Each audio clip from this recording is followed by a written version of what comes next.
Tonight on Global TV News Prime, Tinubu reaffirms commitment to overhauling Nigeria's health sector.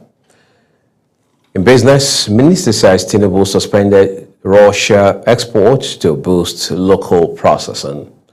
On the forest scene, International Criminal Court hears harrowing details as war crimes hearing opens. And tonight in sports, Nigeria rally to draw 1-1 with South Africa in World Cup qualifier. Hello everyone and a very warm welcome to all our viewers in Nigeria and around the world to News Prime on Global Television, coming to you live from the nation's capital, Abuja. I am Uyi Agmofwebe, reminding all of our viewers that we are on DSTV channel 365 and Star Times channel 276. Our sincere apologies for bringing the news slightly behind schedule tonight. It was occasioned by glitches with our audio stream. We appreciate you for your understanding as always. Let's begin by telling you President Bola Tinubu has reiterated his administration's commitment to transforming Nigeria's health sector, emphasizing the urgent need to address the long-standing challenges that have hindered effective healthcare delivery. The president said these are the National Stakeholders Dialogue on Power in the Health Sector held in Abuja, represented by Secretary to the Government of the Federation, Senator George Akume. The president assured Nigerians that his government is working assiduously to promote sustainable energy solutions to power medical facilities nationwide. Tinubu also noted that the government is determined to pursue innovative solutions that will directly tackle the hydra-headed problems confronting the sector, with a special focus on improving the enabling environment for hospitals, clinics, and research institutions. Meanwhile, Association of Resident Doctors in the Federal Capital Territory has commenced a 7-day warning strike, citing what they described as deep-rooted failures in the health system. The doctors are demanding urgent and comprehensive reforms. Our correspondent, Zarao Nasiru, looks at the situation and files this report. Resident doctors are physicians who, after obtaining their medical degrees, undergo specialized hands-on training in hospitals to gain expertise in different fields of medicine. When our crew visited Maitama District Hospital in Abuja, it was observed that only skeletal services were being rendered because of the strike. In an exclusive interview with Global Television, President of the National Association of Resident Doctors, Dr. Osundara Topi, explained that resident doctors across the country often resort to strikes due to unresolved challenges in the system. The strike action embarked upon by several states' healthcare facilities because the concerns of residents in that state, those concerns were not addressed by the state government. So for the state government, especially with a few others that are, they are not, doing well for the residents in those facilities. The demands of those residents in that state, the government of that state has not been able to address those demands. National Secretary, National Association of Resident Doctors, Odumbaku Kazim, noted that the current action by the FCT chapter stems from welfare concerns, unpaid salary arrears, and other unmet demands. Yes, you are very correct. The Association of Resident Doctors, the FCTA chapter, went on strike yesterday, and this is because of some unmet demands from the FCTA, including payment of 2025 MRTF, and some outstanding payments of arrears, including 25-35% salary arrears, and some other unmet needs, including excess workload for doctors working in the FCTA, as there has been no employment of enough doctors. For a sector as critical as health, no doubt, incessant strike by medical doctors and other health professionals have continued to impact Nigeria's healthcare services in adverse ways. However, the latest notice of a warning strike by the National Association of Resident Doctors is yet one devastating blow to many. Zahrau Nasir, reporting for Global TV News.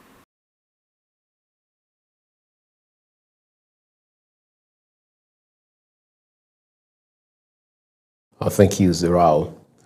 Let's turn to other stories for you tonight. Nigeria's First Lady, Senator Oluremi Tinubu, has called for collective efforts to protect education and safeguard schools across the country, describing it as essential to securing Nigeria's future.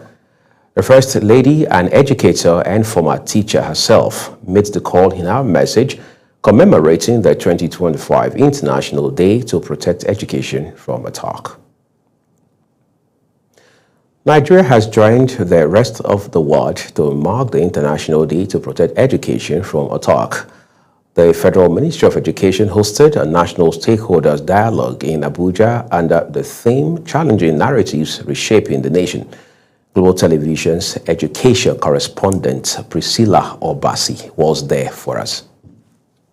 The dialogue brought together government officials, development partners, security agencies, and student representatives. The Permanent Secretary, Mr. Abel Enitan, represented by Director Human Resource Management Yusuf Sahid, affirmed that every child deserves to learn in peace and emphasized coordinated school safety action. Mr. President has consistently emphasized that education is the foundation of prosperity and human capital development, and that every Nigerian child, irrespective of background, deserves a safe, secure, and enabling environment to learn and thrive. In advancing this commitment, the Federal Ministry of Education, under the able leadership of the Honorable Minister of Education, is determined to safeguard our schools. Stakeholders at the event explained that every state now has a dedicated protection unit led by an Assistant Commissioner of Police, adding that a 24-hour call center has been launched to respond to emergencies. They reaffirmed that schools must remain centers of health, hope, and resilience, not zones of violence. So today is a very special day because we are recognizing the International Day to protect education from attack. One of UNICEF's very important roles is to support the government of Nigeria to keep schools and to keep children safe. A safe school is where children look forward to going to school and going to learn. And also, at the police headquarters here in Abuja, we have the School Protection Squad call center. And early this year, we gave out a phone number to members of the public through which they can reach the police in case of any emergency 24/7.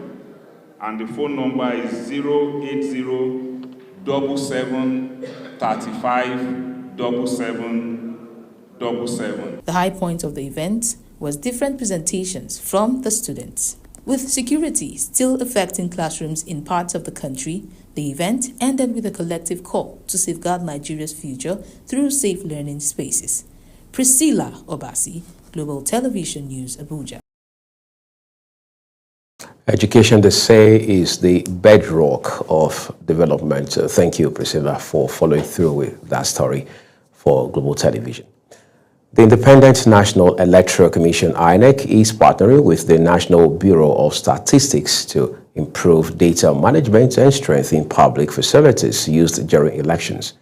Statistician General of the Federation, Adeyemi Adeniran, disclosed this in Abuja during a courtesy call on the Commission's chairman, Professor Mahmood Yakubu. Anietie Patrick has details for us. Statistician General Adeyemi Adeniran said the collaboration will make electoral data more accessible and user-friendly.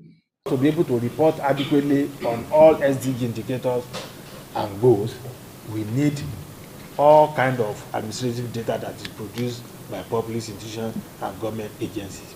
So this is why we are here today, to meet with INEC management and the chairman to see how we can collaborate together to ensure that we have data produced by INEC in our database and make it available for public use. INEC Chairman Professor Mahmood Yakubu in response says the partnership is coming at the right time. He notes that while INEC manages Nigeria's largest database of eligible voters, the NBS warehouses the widest range of national statistics. Yakubu explained that beyond elections, which occur once every 4 years, the Commission's network of polling units and collation centers could help improve public services if better maintained. He therefore called for regular reports on the state of facilities like schools that double as polling stations, many of which lack electricity, water, and access for people with disabilities.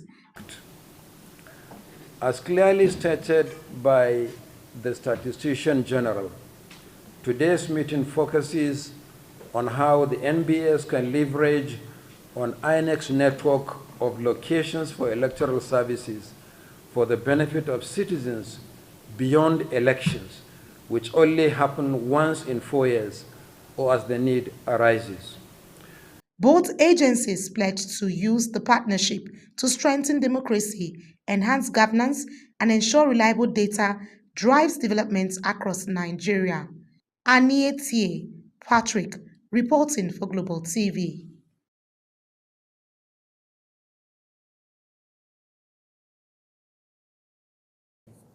Thank you, Anietie. Ijaw and Urhobo ethnic nationalities of Warri Federal Constituency are demanding the immediate release of the Independent National Electoral Commission's final report on the Supreme Court-ordered fresh delineation of electoral wards and polling units in their area. This demand was made known to the Commission through its spokesperson, David Reje, during the staged protest at the Commission's headquarters here in Abuja. Again, let's join Anietie Patrick for details. Say using the old arrangement for the ongoing continuous voter registration exercise undermines the judgment of the Apex Court and risks disenfranchising their people in future elections. They staged a protest at INEC headquarters in Abuja, insisting they would not relent until their political rights were fully restored. INEC should immediately release and implement the report painstakingly embarked upon by stakeholders. In response, INEC National Commissioner Professor Abdullahi Zuru assured the protesters that the Commission remains committed to implementing the Supreme Court directive. He pledged that their concerns will be addressed to ensure all eligible voters in Warri Federal Constituency are not denied participation in the electoral process. You have raised issues. These issues will be looked at and then we'll get back to you. All I'm saying that we appreciate or will continue to appreciate that the participation at the local government level, people are registering.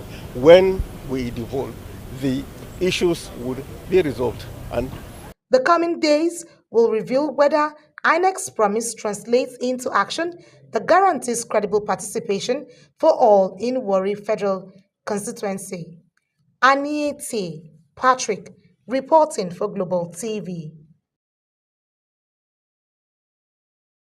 In another development tonight, Karo residents in the Federal Capital Territory have expressed joy following the approval of the construction and expansion of Karo Road by the federal government under the Federal Capital Territory Administration, FCTA. The project aligns with the federal government's vision to boost infrastructure across the nation's capital, satellite towns, and improve the living conditions of residents. Kabir Hassan was there for Global TV. For years, commuters along Karo Road have suffered from gridlock, poor drainage, and bad road condition, making daily movement a nightmare for residents and traders. However, with the federal government giving approval of its reconstruction and expansion, the story is set to change for the better. Beneficiaries of the project say they have suffered many challenges on account of the road condition, from going to work in the morning to arriving home at night. Even traders noted that they find it hard to access businesses. There's many challenges because this road, where 4 o'clock knock, we always start hold up from Kubo till Karo. We face many challenges about this Karo Road before, especially during closing hour. we normally have a terrible hold up in this because of this bad road. The roads before was so terrible that is nothing to be right home about. The challenges is that most of the times in the morning when you go out and during closing time, you discover that especially beside that NMPC, the road is normally bad. From that Karo Bridge to Karo Roundabout before police station, you find out that there is a serious pothole, that the pothole do cause traffic in Karo. Residents of Karo say they see development from the starting of the project and hope it will stand to the test of time. Thank God for this company will come.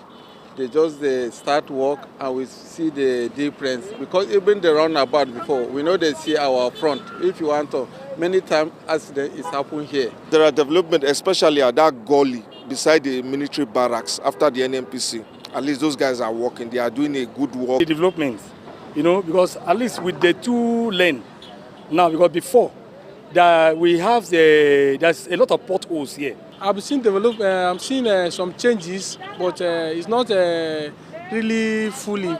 They also thanked the government for bringing the project to Karo, stating that the infrastructure renewal drive is expected to ease traffic congestion, reduce travel time, and boost economic activities in the area.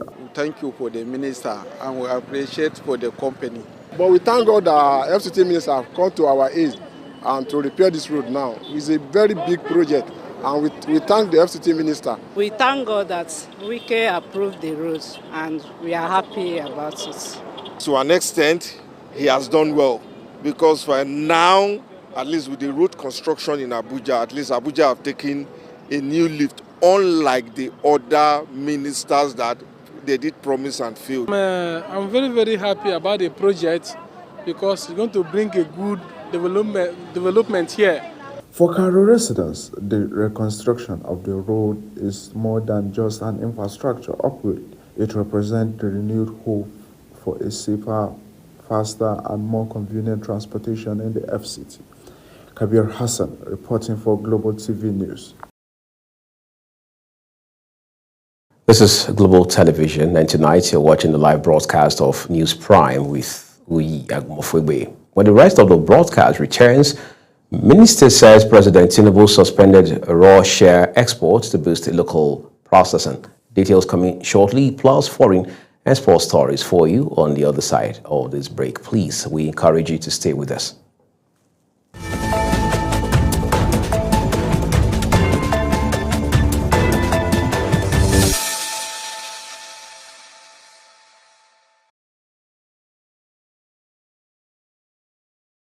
Thank you, everyone, for staying with us here tonight on the news. The second part of this broadcast now returns with business. Minister of Information and National Orientation, Mohammed Idris, says Nigeria is positioning itself to become a global leader in the share industry following President Bola Tinubu's recent decision to temporarily suspend the export of shore butter. The announcement was made at the 20th Institute of Chartered Accountants of Nigeria Northern Zonal Accountants Conference in Minna, Niger State capital, where the minister was represented by the Director General of the Voice of Nigeria, Jibrin Baba Ndase. Nigeria's battle against desert encroachment is getting fresh momentum as the National Agency for the Great Green Wall says it is scaling up efforts to plant 20 billion trees by 2030. Director General of the agency, Saleh Abubakar, who stated this in an exclusive interview with Global Television in Abuja, insisted that the target will not only secure the environment but also strengthen the renewed hope agenda of President Bola Tinubu. Global Television correspondent Mukhtar Qasim now reports.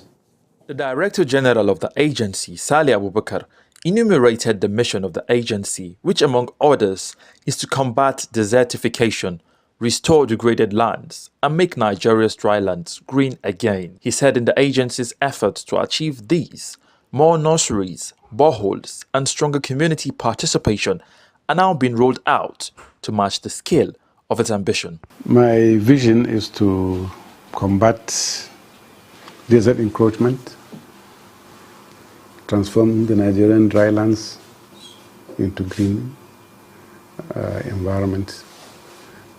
I will be done when we plant 20 billion trees between now and 2030. Climate crisis also includes food insecurity.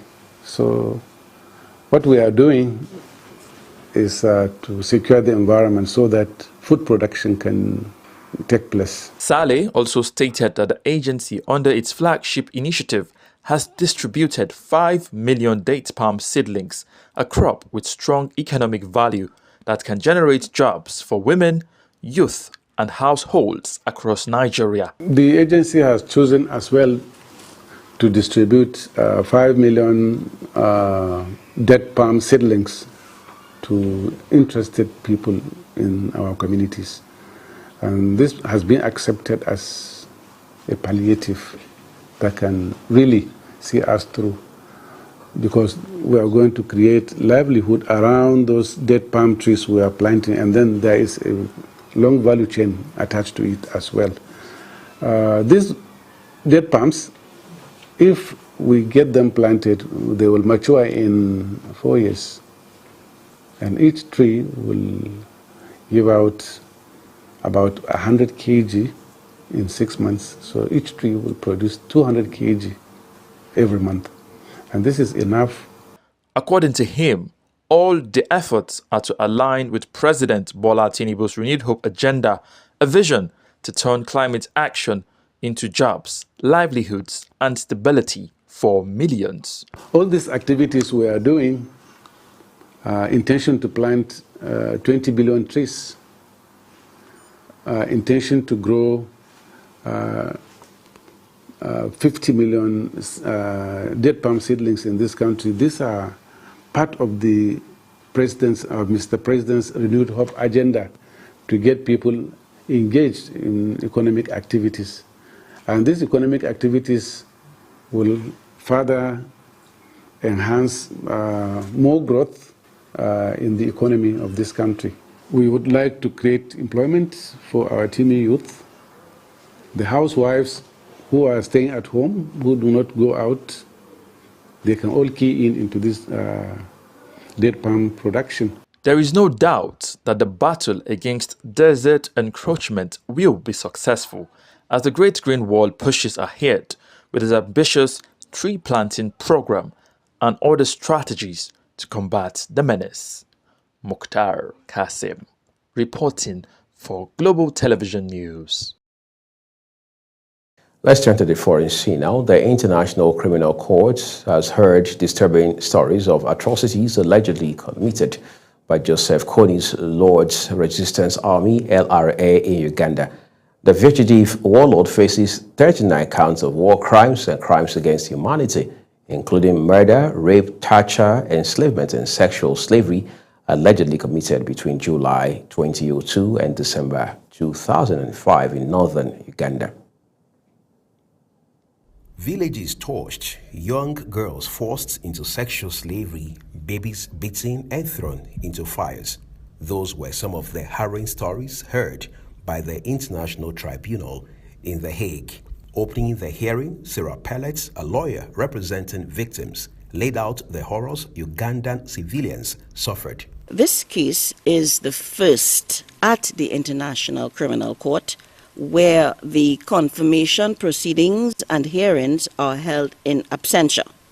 Opening the case for the prosecution, Mami Mandiaye Nyang said the repercussions of the violence were still felt today in Uganda. The prosecution brings 39 charges of crimes against humanity and war crimes committed by between 1 July 2002 and 31st December 2005 in northern Uganda. After the hearing, International Criminal Court judges will decide whether the charges merit a trial, a process that occurs within 60 days. Kony, a former Catholic altar boy, headed the feared Lord's Resistance Army, LRA, whose insurgency against the Ugandan government saw more than 100,000 people killed and 60,000 children abducted, according to the United Nations. Uyi Agbomofwebe, reporting for Global TV News. That's it on Global TV News Prime tonight. Thank you so very much, everyone, for watching. A quick reminder that you can find Global Television on DSTV channel 365 and Star Times channel 276. Follow us across all social media platforms, as well as engage and subscribe using @Global TV NG, as well as other handles as you now see on your screen. On behalf of all my colleagues who have made tonight's news broadcast possible, I am Uyi Agmofwegbe saying we're grateful for your time with us and have a good night.